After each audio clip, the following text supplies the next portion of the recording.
Are you wondering when to use lie versus lay? Should we say someone is laying down or lying down? And what about lied, laid, and lain? It can be so confusing, especially for students learning English. Today we'll learn the difference between lay and lie, as well as all of their forms with plenty of examples. My goal is to make it clear for you. And that's also why I wrote an ebook called 600 Plus Confusing English Words Explained. It's full of clear explanations and examples, helping you understand the difference between words that lots of English learners mixed up, like specially and especially, advice and advise, and many, many more.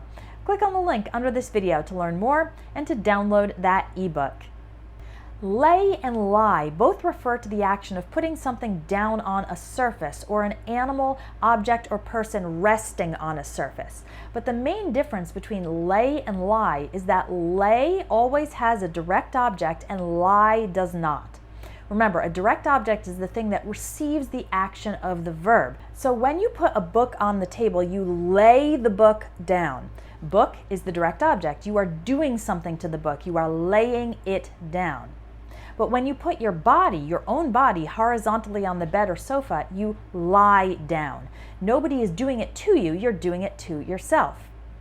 If you are putting various photos onto a desk, you are laying the photos on the desk.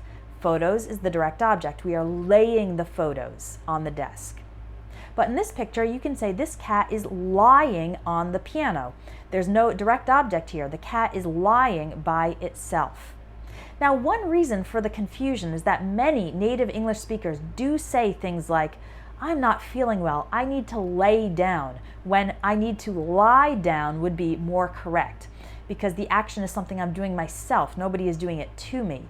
Or if they notice someone looks sick, they might ask the person, do you want to lay down? When again, it should be, do you want to lie down? But in the present tense, it should always be lay something down, as in our example when I lay the book down on the table. But informal, everyday English sometimes doesn't follow grammar rules perfectly. So that's why you'll hear people say, I need to lay down, instead of I need to lie down. Now that you know the basic difference between lay and lie, let's look at their forms in different verb tenses.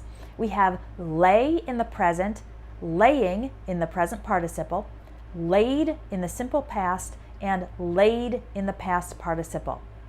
We have lie in the present, lying in the present participle. Note that we spell it L-Y-I-N-G, not L-I-E-I-N-G. Lay in the simple past. Yes, the past tense of lie is lay, and lain in the past participle. Let's look at some example sentences. First with lay. The direct object is underlined. I always lay the folded clothes on the bed. That was simple present. We dried the towels by laying them flat in the sun. That's present participle, which is used after a preposition. By laying them, laying the towels flat in the sun. He carefully laid the baby down in the crib. That's simple past. Now some examples with lie. My kids are tired and they want to lie down. Your umbrella is lying over there by the door. That's present continuous. Last night I lay awake in bed for hours. So that's simple past. Again, the past tense of lie is lay. It's so confusing, I know. Unopened letters have lain on his desk for weeks. So have lain, that's the present perfect tense using the past participle form of lie is lain. You might be thinking, wait, then when do we use lied? Well, it's because the verb lie has two meanings. One is something being on a surface, like we've been talking about in this lesson. The cat is lying on the piano. And the other meaning for lie is to say something false, say something that is not true. For example, he said he got a good grade, but he's lying. He actually failed the test. So these two meanings of the verb lie have different forms in the simple past and past participle. When we're talking about something being on a surface, then we have lie in the present, lay in the past, and lain in the past participle. But when we're talking about saying something that is not true, then we have lie in the present, lied in the past, and also lied in the past participle. So here are two simple past sentences. She got a sunburn after she lay on the beach for hours. We're talking about her being on a surface, her being on the beach. So we say she lay on the beach.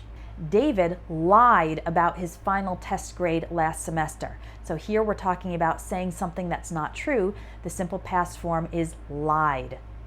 Okay, let's review. Lay has a direct object, lie does not. We lay the books down, but we lie down ourselves, our bodies, on the couch. But informally, many people still say lay down for this situation, even though lie down is technically correct.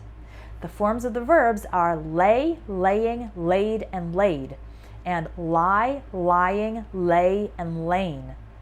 But lie, meaning not telling the truth, has different forms: lie, lying, lied, and lied. Check out my ebook on 600 plus confusing words explained so you can learn lots more. Again, the link to that is under this video. And now, to make sure you understand the difference between lay and lie and you'll remember it, go ahead and write a couple sentences of your own using each verb. That's your homework for today. Thanks for watching, and I'll talk to you in the next lesson.